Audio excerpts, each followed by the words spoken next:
In this video, I want to talk about jailing. Not just jailing, but specifically about options Mileena has after one of her down pokes hit.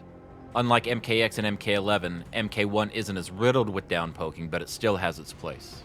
For those unfamiliar with the term, or have maybe heard the term but not quite understood the implications, jailing means the opponent is at a frame disadvantage and has no choice but to block the jailing attack or be hit by it. They cannot jump, backdash, armor, or even crouch. Because they can't crouch, the context is usually jailing highs, moves that could normally be crouched if the opponent is not blocking, and that's the focus of this video. A quick refresher on frame data and how you'll see it represented in practice mode, as it is distinct from most other fighting games that you may be used to. A move is not active and cannot connect until the frame following its last startup frame, meaning your 7 frame standing 1 can't punish -7, only -8 or greater. Here, Mileena is -7 after a block forward 4 and cannot be punished by Havoc's 7 frame standing 1. And here, Havoc is -8 after his down 1 is blocked and Mileena can punish with her 7 frame down 1. The same does not apply to jailing, as there must be some sort of startup on crouching, at least 1 frame. To demonstrate, we'll use forward 4 again. While a 6 frame normal or a 7 frame reversal can outright punish this, most characters aren't blessed with such tools. However, if your opponent is on point, they can jail you with a 7 frame normal, the speed of most standing 1s in this game. You cannot crouch in this situation, and if you try, you'll be hit. Notice my inputs on the left. I'm holding down before the forward 4 animation even ends so that I crouch at the first frame available and I get hit by the high. And another example, this time on hit instead of block. Down 1 has 10 hit advantage, and standing 2 is a 10 frame high. The opponent cannot crouch.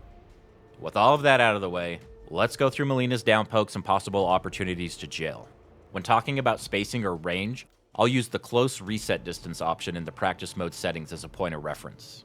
I'll also set the opponent type movement mode to duck, so that mistimed highs will whiff and further prove the jailing properties. With regard to range, Mileena probably has the best down 1 in the game. Its max distance is 2 steps back from close starting distance and should almost always be used at this range. Mortal Kombat 1 is not like previous games, and down 1s can be punished on block, assuming your opponent is in range to do so. Most down 1s are -8 on block, negative enough to be punished by the opponent's down 1. Mileena's is -10, but when used at a distance is not typically left in a range to be punished by a down 1, and you can even get a whiff punish for a bad attempt.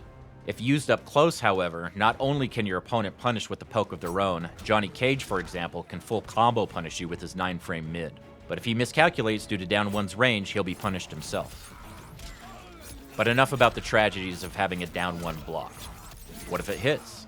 Like most other down 1s, Mileena's is a mid with 7 startup frames. On hit, you're +10, so any other button in range with 10 startup frames or less can be jailed. At max distance, your highs that are fast enough to jail aren't in range.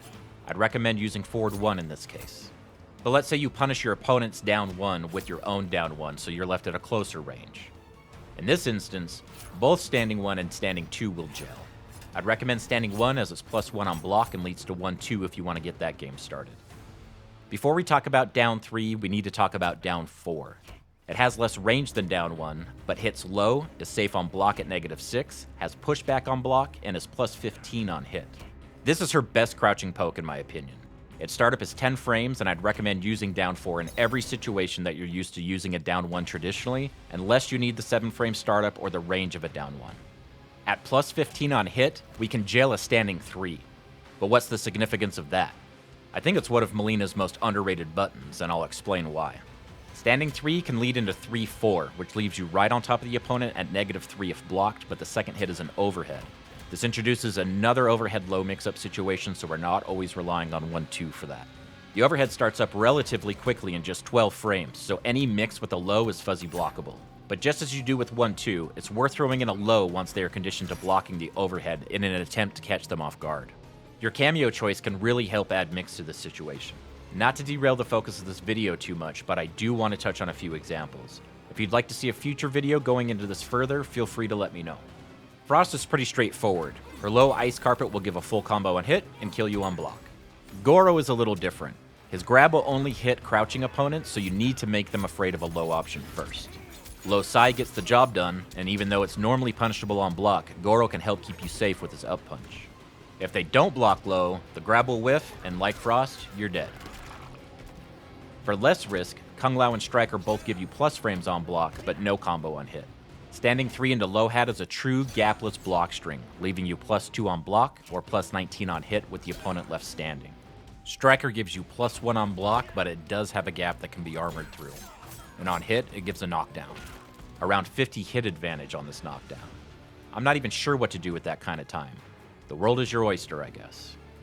So if you want overhead low mix-ups as part of your strategy, you can base your cameo decision on this alone. So what's your flavor? High risk, high reward? Choose Frost or Gora. A low option that's not just safe but plus on block? Choose Striker or Lao. So those are some low mix-up options off the 3-4 string, but what about the overhead? It's safe on block, but not really a threat in the way that the low options can be. Or is it? Well, yes it is. On hit, it has 49 frames of advantage at jump-in distance.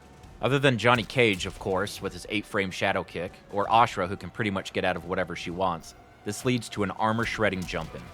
Using a deep jump 2 with a 1-2 dialed in right behind it leads to an easy hit or block confirm and beats all armored options other than the aforementioned.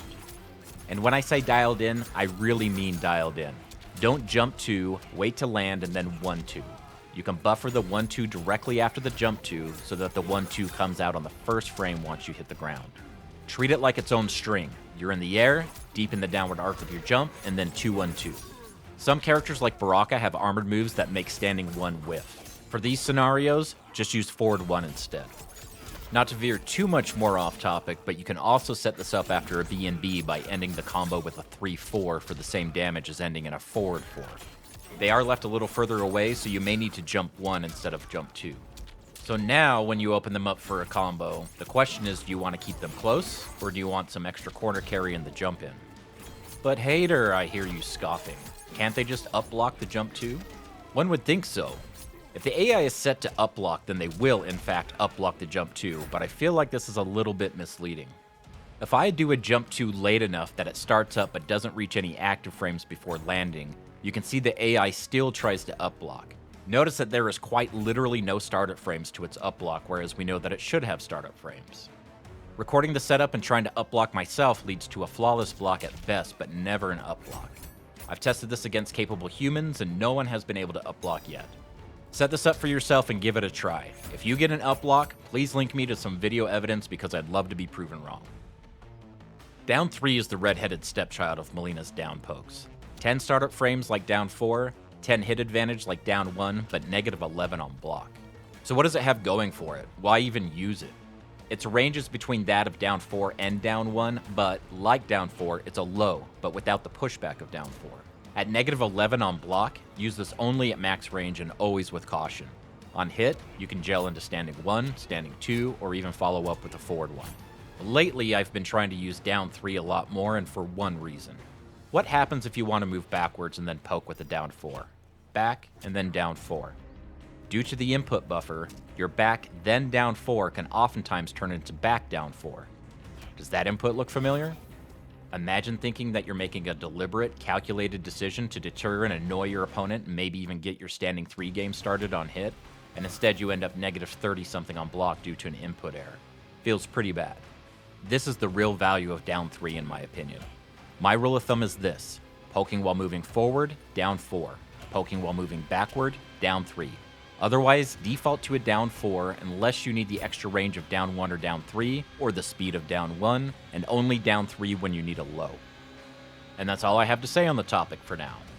Jailing is a fundamental concept of any fighting game and something you should always have in mind, regardless of what character you play. I hope this video gave you some ideas, and as always, feel free to comment on anything you find useful that I may have overlooked. Thanks for watching.